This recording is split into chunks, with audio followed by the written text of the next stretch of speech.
Welcome back. Welcome to another episode of Nain Shorts here in the basement of Physique Magnifique, 387 Grand Avenue in South San Francisco. Stop on by and visit us or visit the facilities. It's a great place to train, a lot of professionals and a lot of knowledge held in this place. So, let's get to it. We're back to training. Well, we never really stopped, right? But how do you train when you don't have somebody in front of you, when you don't have a partner to work with? Do you just go through your katas and your pinyons? Do you go through your forms?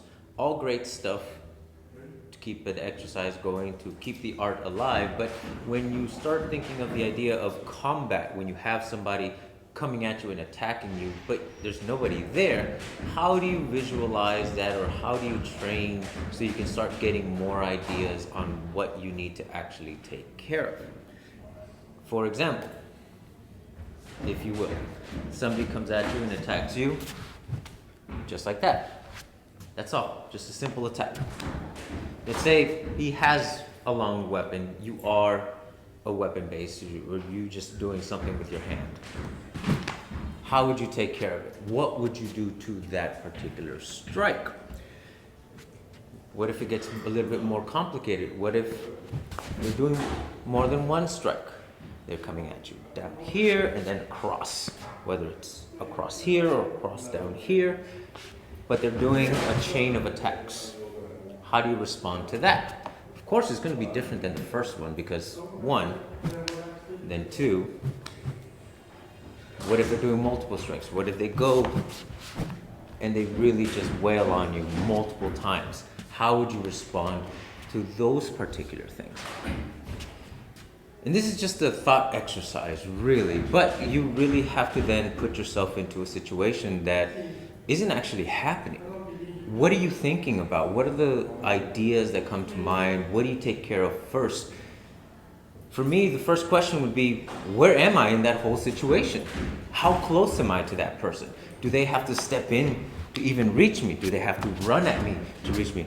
Are they ambushing me from a side that I didn't see them coming? These become important because that will change a great deal of the geography of where I can go next. Whether or not I may have to take a hit by just putting my guard up as I'm moving in to minimize the amount of impact that I receive. Because they're coming at me from the side and it's like, oh shit. And I do this because I don't have enough time to get away. Or I do see them coming and I put something between us. In other words, I run away. A very viable option, but let's take the running away part out of it because now you really want to explore the ideas of combat that you've been training thus far.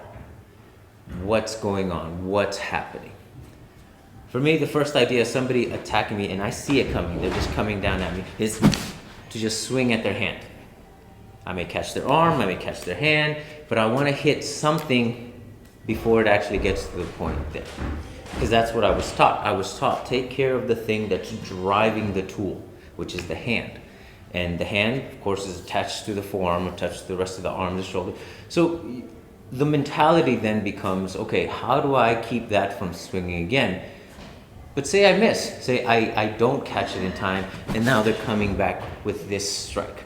Now they struck at me here, now they're coming here. Well, maybe the idea is to avoid this first one by going to their outside, which then increases the amount of distance that they have to take in order to reach me, which might give me enough time to, once again, take care of that arm and then do something else. So I move out of the way, I stuff this so I can hit the other person. If I don't have any hands, then or any weapons, I'm sorry.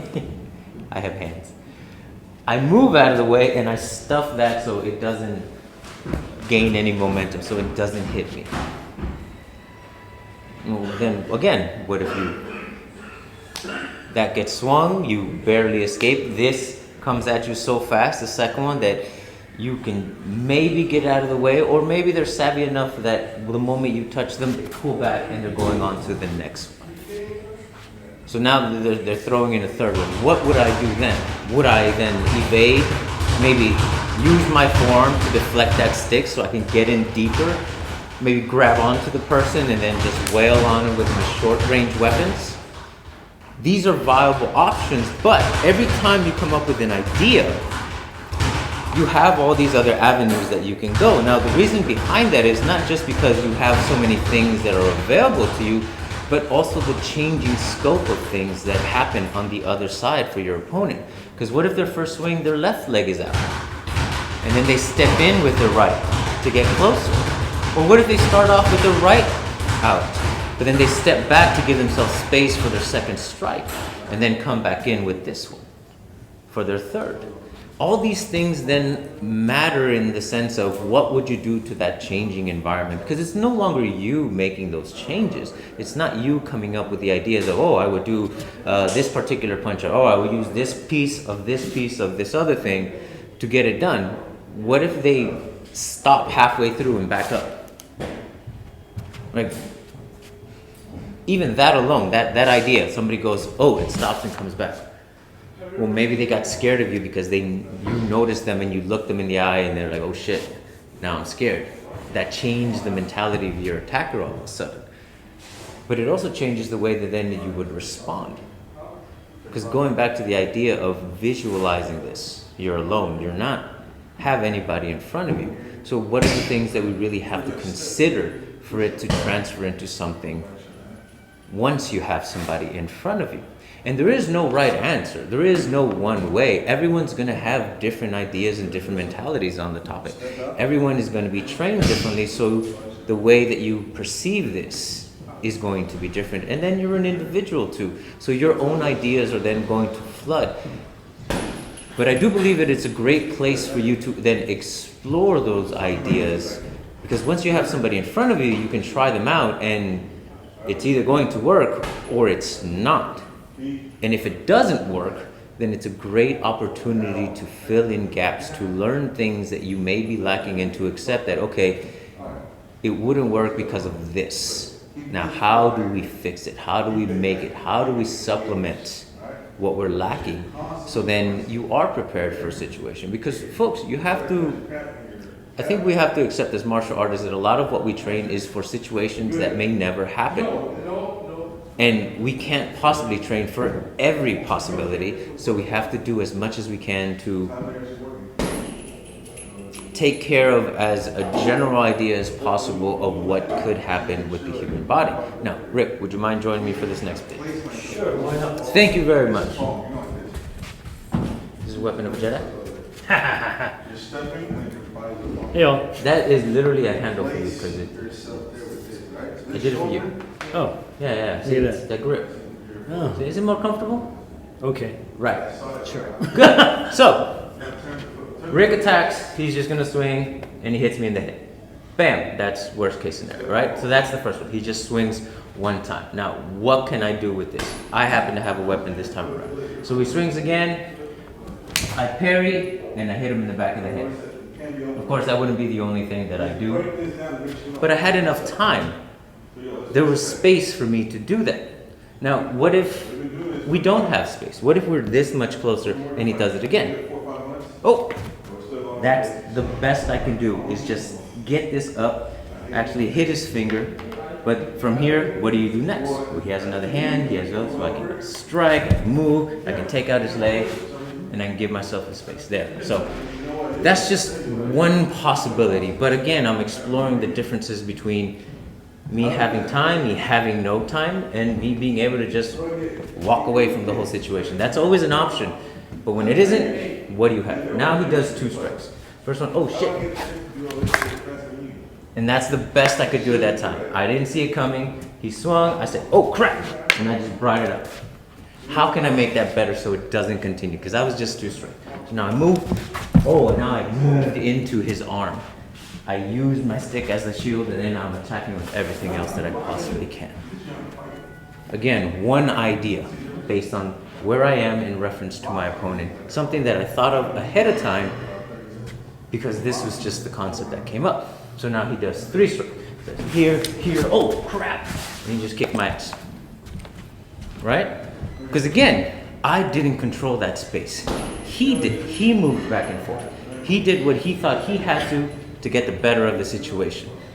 What do we learn from this? Okay, he attacks again. Now I missed that, oh.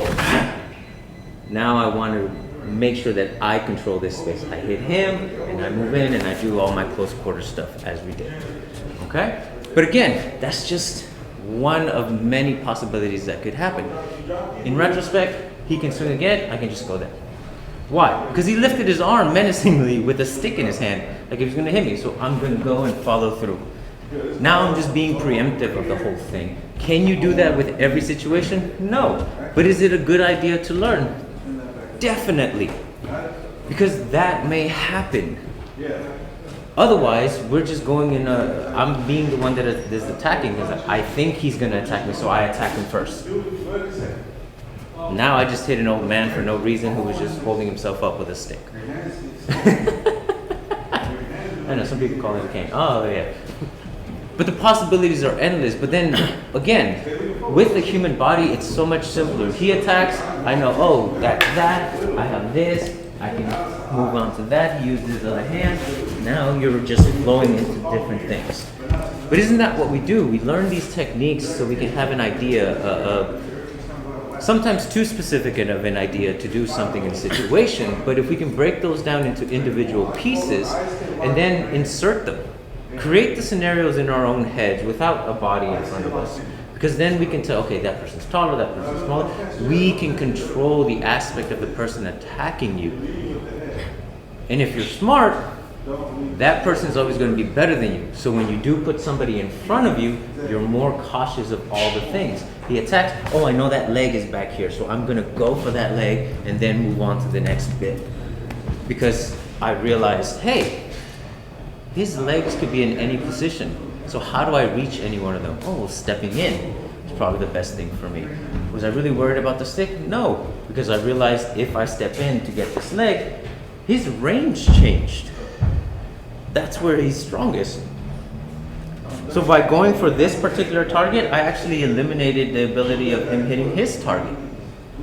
And I go on to the next thing, because of course that person is still active. They still have another hand, so you take care and you finish it off. But those are then the ideas that you start coming up with in your mind as to what is important in reference to an opponent. Thank you very much, sir, for that. Appreciate it. So what's the takeaway? It's just an idea on how to train when you don't have somebody in front of you. The visualization of an attacker. What are you considering? Is it just that one stick? Is it just this one line that you're seeing? Or are you looking at the elbow, the shoulder? What is the other hand doing? What foot is in front? What's behind them? What's around you? A 360 idea of where you are. And then where you are in reference to that attacker.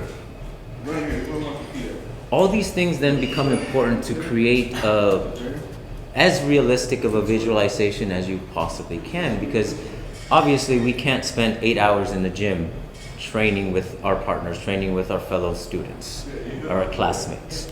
It's not possible. We have work, we have other things to do, but if you have 10, 15 minutes where you may not be able to do something physically, but you are just there thinking, what are the things you think about? Is your attacker tall? Is he short? Is he fast? Is he strong? Is it a he or a she? Well, that really doesn't matter. The point is, how are you responding to that attack? And what are you paying attention to in reference to it? These are just some ideas of the things that we think about. What do you put into your thought process? What are the things and the elements that you find to be the most important that later translate into real contact, into an actual practice with a partner? What are the things that you think or believe or have come across in your own experiences that are crucial to be thought about? For us, it's just that idea of space, what we're seeing, what is actually happening, not just with the point of contact, but everything else that comes afterwards. And even the stuff that came before it. How did it lead up to the point where somebody is swinging at you like this? And where are the different avenues that we could have gotten away from that particular situation before it ever comes down to this actual contact? And then, what are all the things you do after the point of contact? Because sometimes you can't get away. Sometimes you can't avoid it. And that's what we trained for. We trained for that moment where we did everything we possibly could, but we couldn't avoid the situation. We couldn't get out of the physical altercation. And here we are, working our ass off, trying to survive and make it home. So, just an idea. Everyone's going to have a different take on it, but I welcome those comments because you can always learn from somebody else's perspective. Thank you very much for joining me on another one of Nain Shorts. I do hope to see you on the next one. Till then, 3, 2, 1, cut!